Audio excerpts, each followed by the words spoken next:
None solo.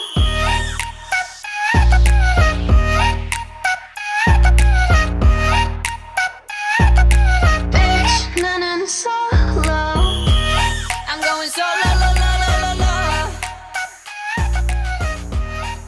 Good morning, everybody. How you doing today? This is Alakai coming to you from Los Alamitos Bay again. This time I'm kind of going to the northwest or northeast side of the bay.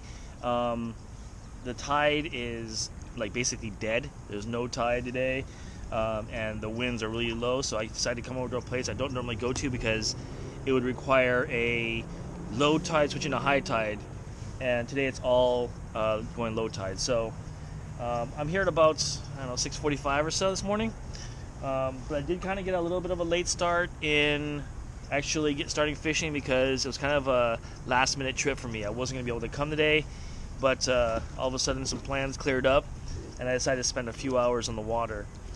I had to retie both my knots and everything. For those of you who don't know, every time I come out and I get home, I retie a brand new fluorocarbon leader. It's about 5 foot. I use about 5 foot leader on there, and I retie it just to make sure that my knots are sound and everything is okay, and the braids not too beaten up or anything. Fluorocarbon gets all chewed up by the bait and everything. So I just put a new one on there every time I get home.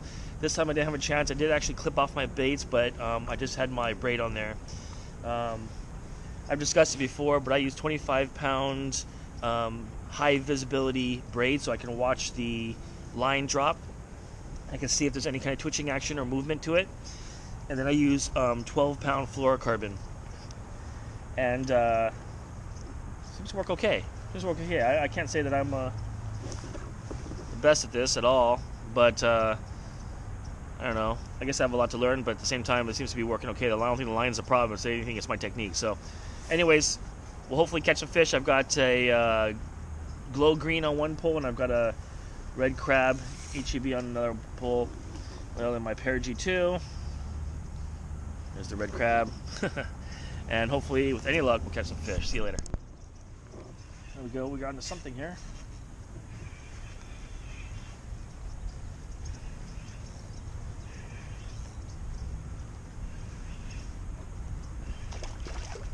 There we go. First of the day. Not a bad looking bay bass. Got this one right here by this wall right here. Just trolling along it.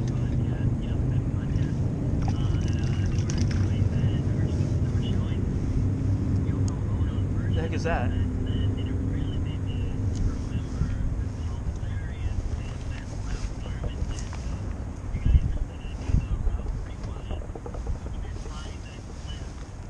That does not look like a normal. I wonder if this is one of those sculpin fish.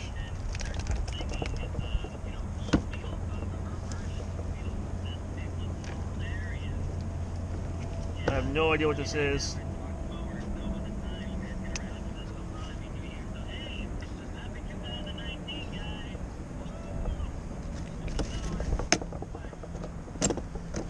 There it is. Little guy, but man, he's all flared out, right? This is a bigger one too. You guys must be my good luck.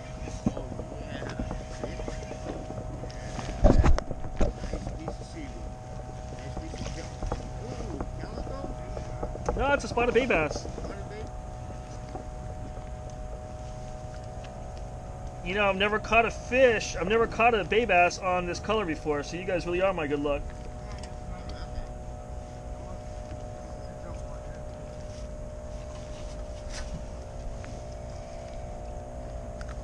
There we go. It's a big one. Not too bad. Pretty good size, and that's on the mint.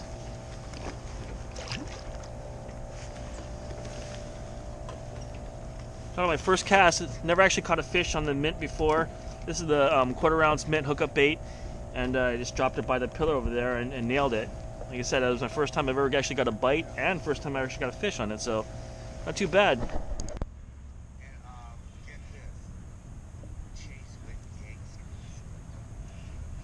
Ooh wee, here we go.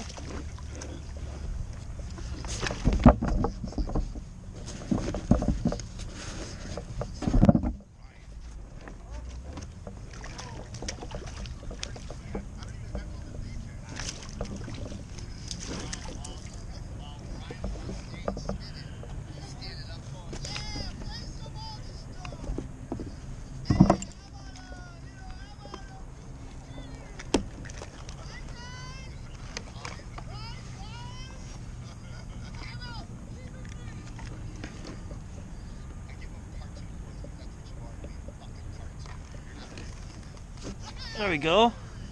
Nice little halibut right there. Today we caught some really strange fish.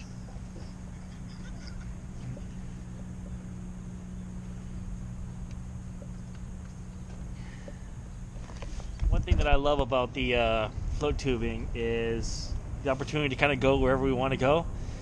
Check this out. Look at this. It's like some giant bridge or something that's out here. And I'm going to go right underneath it here because I think there's going to be a ton of fish. What do you think? I got to set my rod kind of down a little bit, but look at that. Let's see what I can catch in there. This is like guaranteed like a mackerel or something really tiny. I didn't even feel it on there, but I can feel my tip twitching. See that? Hardly a fight. Oh, it's a little halibut. Look at this. Kind of a strange little guy. Whoa.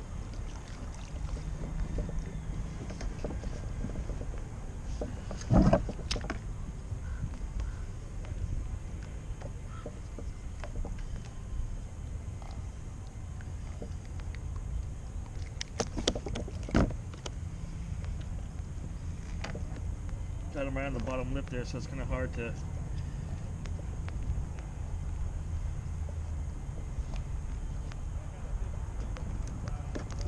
There we go. Little halibut. Hey everybody, thanks for watching. Today wasn't a bad day. I ended up catching, I think 6 fish, 2 halibut. Caught some pretty strange things. Am I onto something here? I am onto something. And pretty weird catching. Look at this, I just caught something right now by trolling.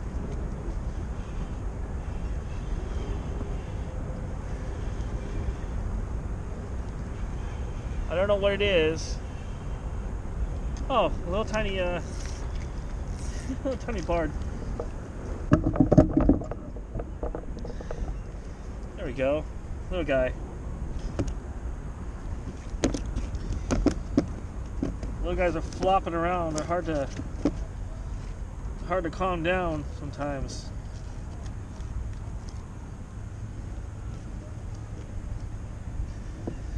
Little tiny thing, but not the spotted bay bass. It's got the striations. Thing is, these are sand bass or striped bass. Mostly catch those guys while trolling, like I'm doing right now. Just got that one on a sardine green. This guy is pretty well beaten up. It might be ready to retire. It's got tons of rips and tears all over it, and I just don't think it's falling right anymore. Something was weird with that. Okay, there you go. Yeah, it's got like its whole eye ripped off over here and everything, and whoa, we got a boat just passed by. But it's about time to retire him and reuse his weight for something else. Recast out there. See if I can't catch anything on the way in again. Who knows, right? And I'm just pulsing. I've got a sardine green on that one. I've got a glow green on this one right here. So I'm just going to see what I can catch on my way in. But thanks for watching, guys. Appreciate the likes I've been getting, the subscriptions. Please go ahead and do some more if you can, and comment below. I have a great time doing this, and really want to share these experiences with you. So please like and subscribe, and let me know if there's anything else I should be doing differently. So take care all. Thank you. Bye. Hey everybody, how you doing? It's Alakai again. You know, one of the things we go over inside the Float Tube forums when we're talking about stuff is kind of like maintenance and tips and tricks and all that kind of stuff. I kind of wanted to go over my process for cleaning up after a day of float tubing, and it's quite simply like this. What I do is I have myself my float tube. I've got these plastic sawhorses here I got over at Harbor Freight for like $6 or $8 a piece, and I first put my float tube, I deflate it obviously, put it upside down, and I wash it all down. Then I flip it over on the plastic side of things, and then just have it where I wash the bottom off. And doing the bottom is very important because a lot of times in the harbors and stuff, you'll actually get like an oil film or grease film that'll be on the bottom, and if you don't get that stuff off, it can actually like stay on your float tube and get gummy. It's kind of gross. So I make sure I wash it all off, and I take it off as much as possible. Give my float tube a good rinse. That's a container I use to store my float tubes. Inside there is salty. I wash that off. My hard tray, wash all that off. These are my my 2 rod holders. I wash off, and everything else here I just kind of make sure that we clean up and we get the salt water off of there. Even the rods themselves, I clean those things off too. That's why you get that water resistant reel. That's why I use those Cast King Sharky too, because I can just dunk it and just rinse it off really quick, and it's water resistant, so I got no problem with that. I've even gone so far as to use the Assassin, and I've washed that thing off too, and no problem. That's the benefit of using the Cast King stuff and their sealed bearings. So anyways, just want to make sure I let everybody know, yeah, I wash off everything every single time. Been asked that a couple times. Just to make sure get that salt water off, because it can be very caustic to the plastic and dries things out, and you know, so yeah. Anyways, hey everybody, thanks for stopping by. I really appreciate you checking out my video. If you have a chance, please hit like and subscribe. Comment below if you can. Let me know what I'm doing wrong or what I'm doing right, what you'd like to see more of, anything of like that. Anyways, we'll catch you next time. Take care. Bye.